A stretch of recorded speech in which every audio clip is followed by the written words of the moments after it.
Hi friends, this is Tamara with Live in a Big World, and my guest today is Robin Williams. We'll be starting in about 5 minutes, so you won't see us, but you can go ahead and join in.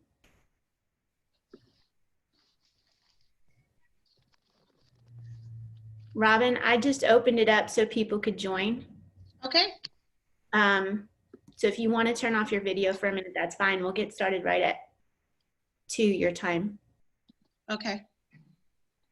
It might actually be a minute ahead of time because I like to go live on Facebook and get adjusted first. Right at time. Okay.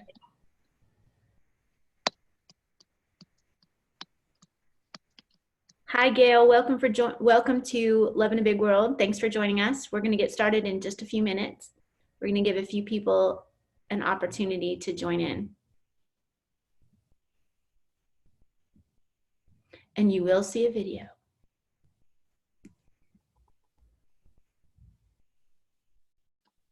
All right, you can hear me okay? Yes. Great. Hello, friends. Thank you for joining us for Love in a Big World. Today, we are talking with Robin Williams, who is in Florida, and she's going to be sharing about SEL going digital. So, Robin, welcome. We've known each other for almost a year now, I think. Almost, yeah. Collaborated on a couple projects. We have some mutual friends at Mind Rocket Media Group. Right. So it's so good to have you with us today. Tell us more about yourself and the work that you're doing. Well, I live here in Central Florida, and I'm an educator, and I'm also a board certified behavior analyst. I've been both for about 21 years now. I work with Florida Diagnostic and Learning Resource Systems as a professional developer for 5 local counties. And in that work, primarily what I do is train teachers how to manage problematic behavior in the classroom, how to teach social skills, how to develop effective interventions in the classroom, and prevent problematic behavior. And then I'm also, in my behavior analysis work, I work as a private consultant with my own company, Simplify Behavior LLC, where I consult with correctional facilities, in homes with families with children on the autism spectrum, and with group homes with individuals with severe and intensive behavior disorders. So I love to think about and talk about how technology can be integrated into all of that, because it's the world that we're living in. So we have to learn how to maximize the use of it. Yes. Oh, I'm so excited. I knew about your work with the schools, but I didn't know you had your own private practice as well. Yes, I do. I'm excited. I'm gonna have even more questions. So as you may know, friends who've joined in, we had a few questions that we're going to start with, but we're just going to make this a conversation. Please feel free to add your own questions as we go along, and we'll take the last 5 minutes or so of our time together to answer your questions. So Robin, tell us more about how gaming can be used to teach social and emotional learning to individuals with disabilities. Yeah, so when I'm looking at social emotional learning, I like to start with Castle's 5 competencies and kind of compartmentalize it that way, and then think, okay, there's so many apps out there, and there's so many ways that technology can be used, and different apps and different platforms allow people to do different things. I think really in the world of AR and VR, augmented reality and virtual reality, where people, individuals, students with disabilities who may not have the ability to speak verbally, but they can go into these gaming platforms and collaborate with others that are in the same platform, but maybe in different spaces, and they can communicate through their keyboard and type in what they're saying as they're solving a problem together and using problem-solving skills, collaboration, communication. Students are able to take some apps where you're identifying your emotions, which is one of the competencies, right? Being able to be aware of yourself. Yes. And then project that on creating a character that may be moving through a story or a game. And so I think the biggest aspect and the biggest way that technology allows individuals with disabilities to develop socially emotionally is through virtual collaboration with others that they may not be able to physically be present with and or communicate with in a verbal manner. They can communicate in a variety of different ways. So to follow up with what you're talking about, let's talk a little bit more. Kids who have autism or kids who have ADHD. I know that from the research that I've done, they particularly respond well to digital applications. Can you explain a little bit more about the science behind the why they do engage when maybe they won't engage person to person?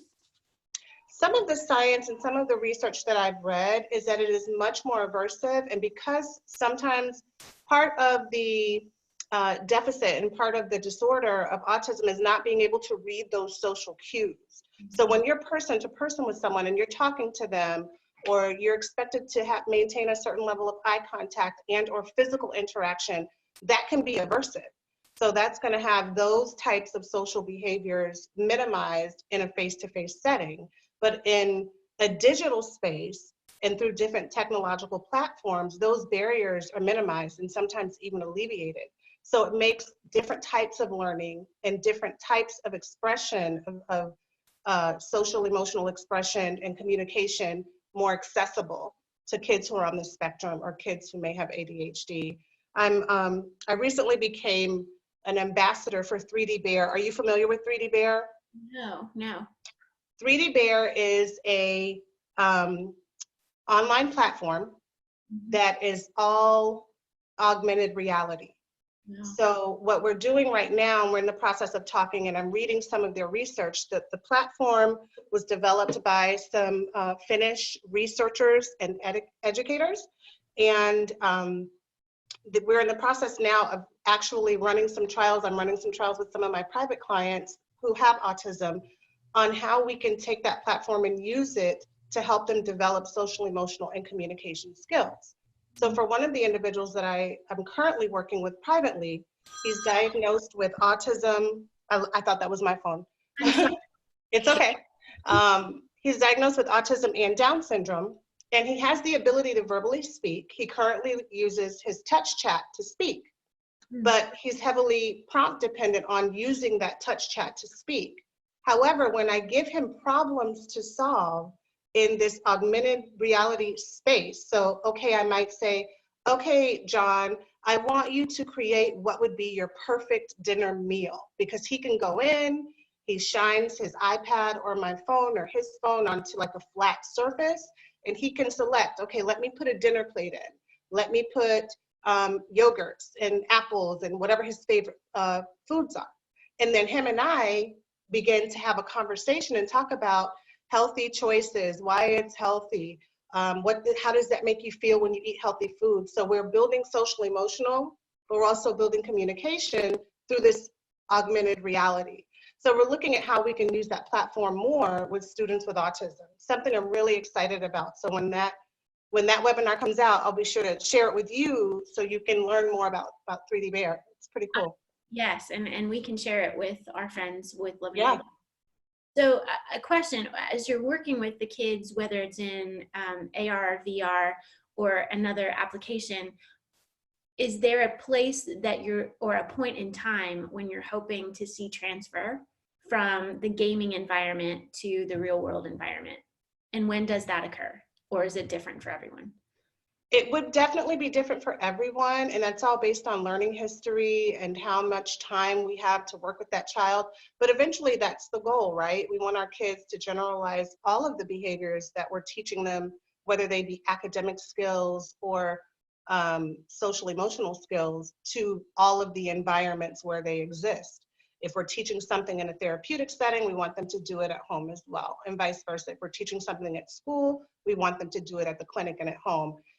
That same concept applies when we're thinking about AR, VR, or when we're thinking about even talking about self-management, which is one of the things I've been looking at a lot with social emotional learning and technology and in the digital space, not just with students, but also with adults. You know, there's so many apps out here that we can track our behaviors, we can track our healthy eating, we can track our weight, we can track how many times we used our journal, or whatever discrete behaviors are aligned with being healthy and well socially. But then how can we move it out of that digital space into a more tangible space? For some people, that's a good way to start and to build that motivation. but then how can we expand that into the rest of our world? Could we also, while we're tracking in our app, maybe form an accountability group with our friends? So I know that some of my friends and I have accountability groups where we may share in an app, but we also get together and face-to-face discuss that. We could do the same thing with our students. Does that make sense? It does. It does. And I love this. And I have so many questions for you. This is so good. So one of the questions is that at what point are you, well, what I heard you say was that you're using the app in, the, let's say it's in the clinic setting, and then you want the kids to transfer that application or what they're learning, the skills they're learning, home or school. Do you find, or describe how you find the support received for you as a clinician, as well as the support received for the student, being able to access it in all settings? So does the question make sense? Like, are they only using it with you, or are they able to use it at school and at home? And so there is that consistency of experience, which then can help them with transfer, hopefully sooner, but right. And to make the learning more consistent. That's a really great question. So, and my answer is kind of twofold, right? So depending where I am and who I'm teaching, that accessibility depends a lot on money and resources.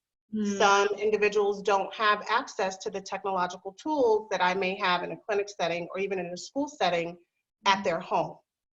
Some schools, especially in rural places in Florida, may not have the same 5G network or internet capability as other places. And I've also had a spectrum of support from parents. Some parents, some of my parents of my clients, my private clients with autism, they don't want their children using electronics because they believe that electronics and usage of electronics and technological tools limit verbal communication and social interaction. And so we have to have kind of a learning curve with parents. And one of my big things I always say is technology is a tool. That's what helped to, that's a technology is a tool to help us access things, to help us communicate. It's not meant to replace human interaction, just to help facilitate and enhance it. Yes. So that sometimes is where I have to bring parents from in order to even get them open to the idea of, let's try this gaming app, or let's try this augmented reality story that we're going to work on building. And in this story, we're going to talk about emotions. We're going to replay a scenario. And this is going to help your child begin to think about better decision making, which is a part of social emotional learning. This is going to help your child build empathy by thinking about, how can I imagine what it might feel like to be in this situation I'm creating? So it takes sometimes a lot of, it's sometimes a push-pull, especially with parents when it comes to using technology. Wow. Thank you for your work. You're welcome. I know that it's a lot of heavy lifting, but it's so worthwhile for the children and their parents. Yeah, definitely. So when we're talking about a gaming environment, I'm wondering what type of rewards are associated in these gaming environments, because that's part of what makes it gaming, right? Yeah. So what kinds of do they receive? The thing that with gaming, especially as it relates to social emotional learning, games that involve acquiring points to win,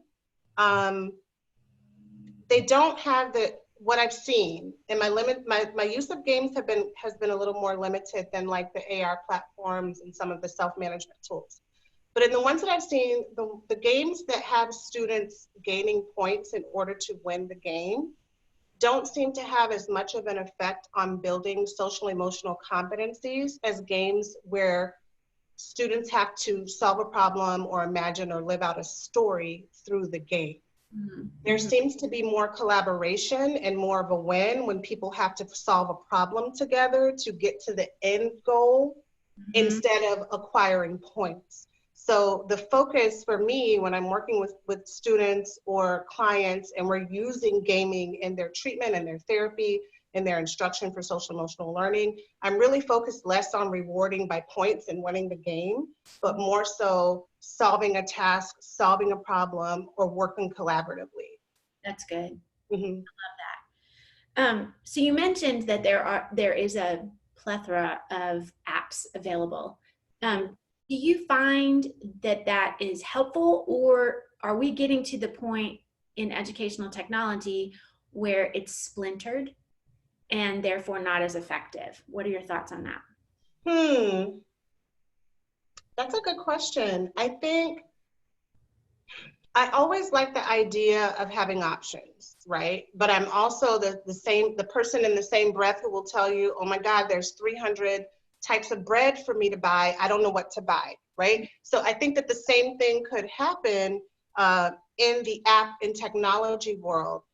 Really, if I look at it from a research kind of point of view, the more that is out there, there's more options for people to try, and not everything is going to fit every situation. So many more of our students that we serve, clients that we serve, are coming to us with splinter skills, with different types of skills that they already have and different things that they may need, different barriers that we may need to consider to their learning and things that we need to minimize. So I think it's probably good to have a variety. The ones that are effective will remain, as we've seen, because I've seen a lot of things come up and they're around for a year or two and then they fade off. Mm-hmm. You know, and the ones that have remained have taken some of those good things, key features, amazing, innovating technologies, and integrated them into their app or into their platform and made them better. So it'd be good to have quite a few. What do you think? Well, I'm just curious at this point. I was having a conversation with someone yesterday about this very thing, and he was saying, you know, there's an app for suicide prevention. There's an app for reproductive health. There's an app for this. There's an app for that, and it's all under the umbrella of social emotional learning. And I said, yes. True, but I'm concerned for the field that we're going to get too niche with our offerings, that then people have that paralysis of, oh, there are too many choices, I don't know what to do. So it's just something that I've been pondering the last few weeks, and how do we, who are practitioners in the field, how do we help curate the best of the best in order to help make the choices easier for the adults who are trying to help the kids, or for the kids themselves, but give them the best experience possible. Right. I know that there has not been a lot of research or even curation, like you said, of all these apps. And I think a great place for us who are in the field could begin to start is looking at how we can make sure that these apps align with the 5 competencies. And start putting together either, you know, within the places where we work, the places we serve, our agencies, maybe what some of our preferred ones are, things that we've used a lot, and when we can share with families or even share with other educators and practitioners. If you're looking to teach self-regulation, here's 5 great things. If you're looking to teach responsible decision-making and you want to use technology, here's 5 great things. That's a place that you or I could start like today, you know, and then share that. That's great.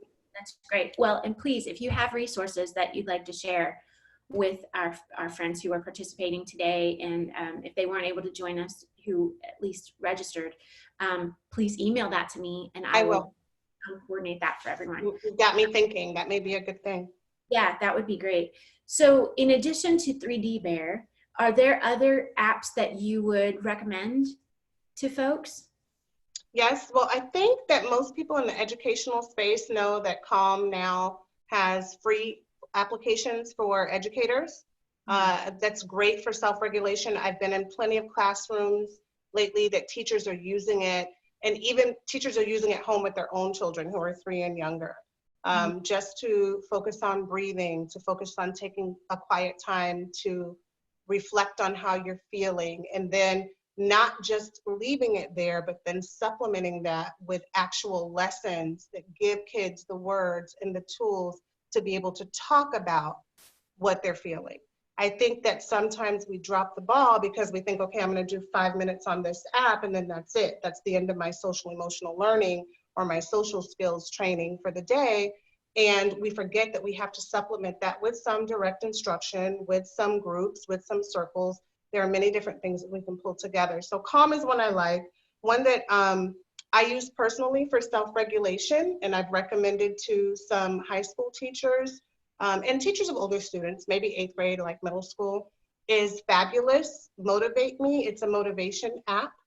And it's very behaviorally focused because it gives you positive feedback after you complete and you log in, and it encourages you, it prompts you regularly. You can track yourself, so it has that data tracking component, which is really cool. I like the music, I like the images. It's really a fun one, and it's one that I like to use for myself. What is another one? Also for educators too, I think that is important.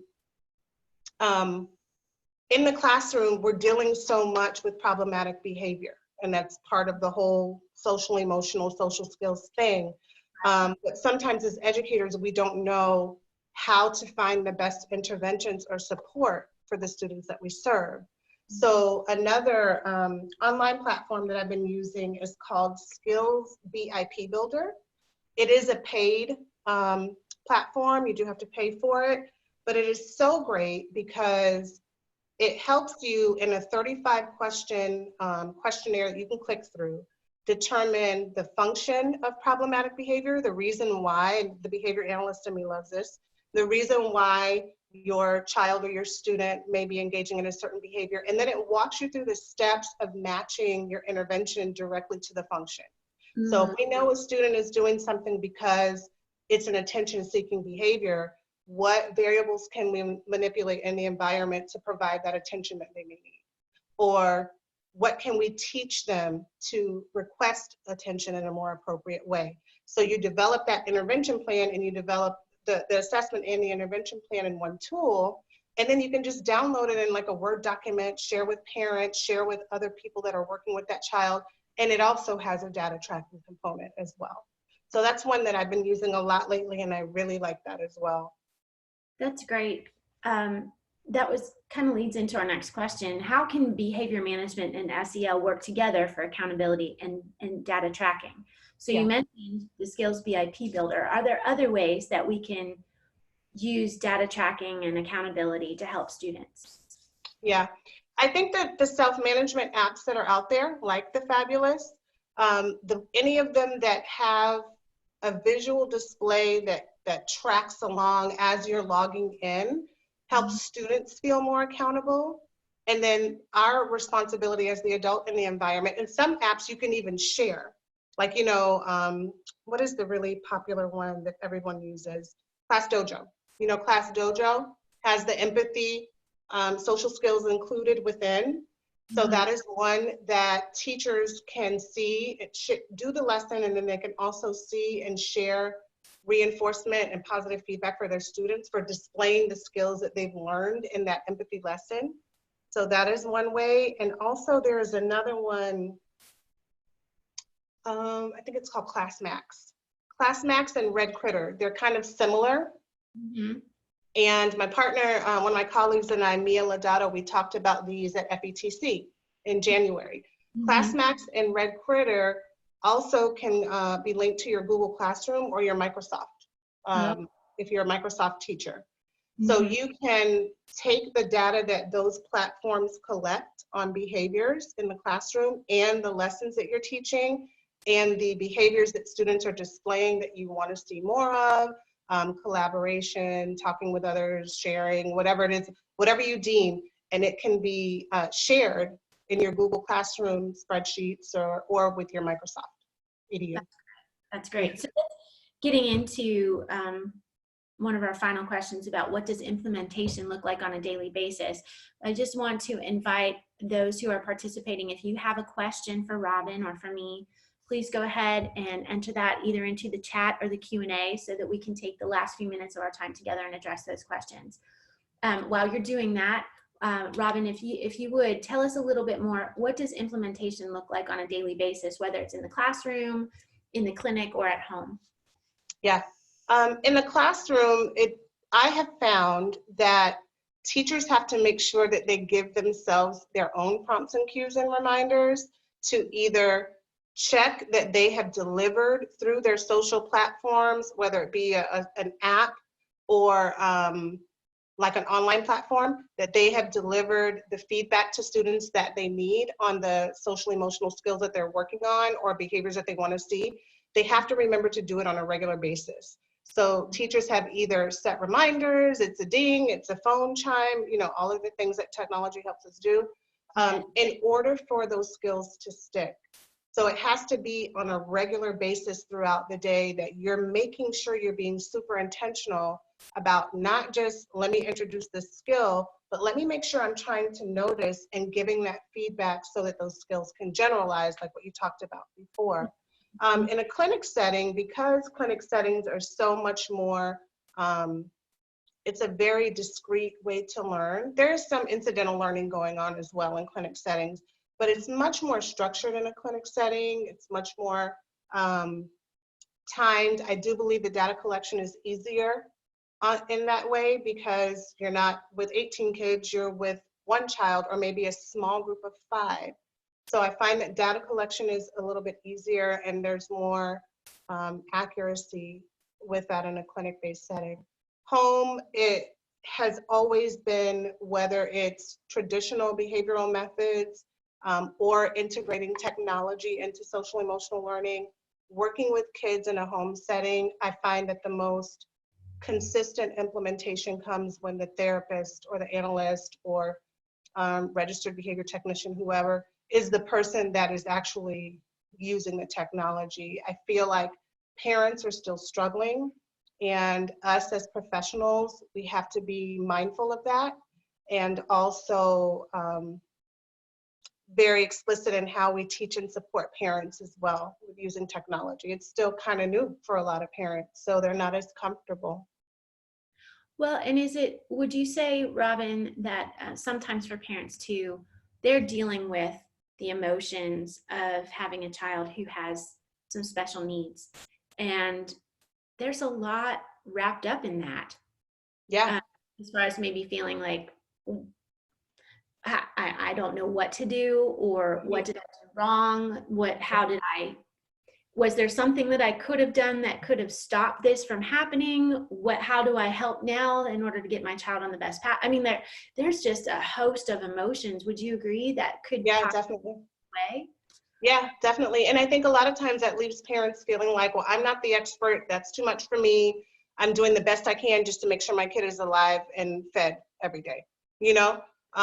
So one of the things I think where we really do have a responsibility is to begin to empower parents. Maybe you're not the educational professional, but you are the expert and professional for your child. So let's work together, and I'll support you. I'll teach you new skills, and I want you to continue to teach me everything you know about your child, so this collaboration can be effective. And keeping in mind all those emotions that come with that diagnosis. Yeah, there's a lot of grief associated with the diagnosis. And I love what you're saying, because I think too many times as educators, we can create a great divide between us and the parents, and the parents become either fearful or overwhelmed, or like you say, think that they don't have what it takes to parent even your child.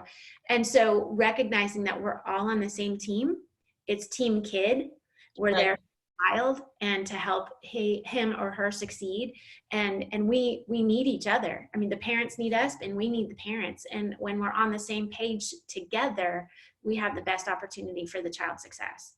Right, I agree. So we had someone comment about all the apps, and she was trying to write them down as we were talking and got interrupted. So yes. I'll tell you. Yes, Gail, Robin's going to email me, and we'll make sure that we send those out to you. Thank you so much. Closing thoughts, Robin.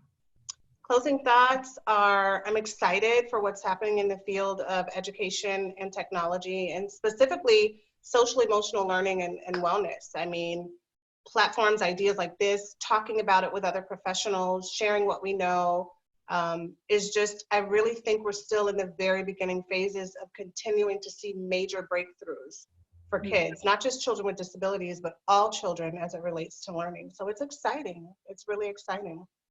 Well, thank you again for the work that you do. Thank you so much. I'm much obliged. Yes. And thank you all for tuning in today. We will be in touch with you. If you are new to Love in a Big World, check out our website. I'll send you some resources about us as well. We can help with that explicit instruction piece that Robin talked about, so that not only can kids have an online experience with learning their SEL competencies, but they can have a person-to-person conversation with adults who care about them, both at home and at school. So thank you all. Have a wonderful day, and we'll talk to you again soon. Bye-bye. Bye.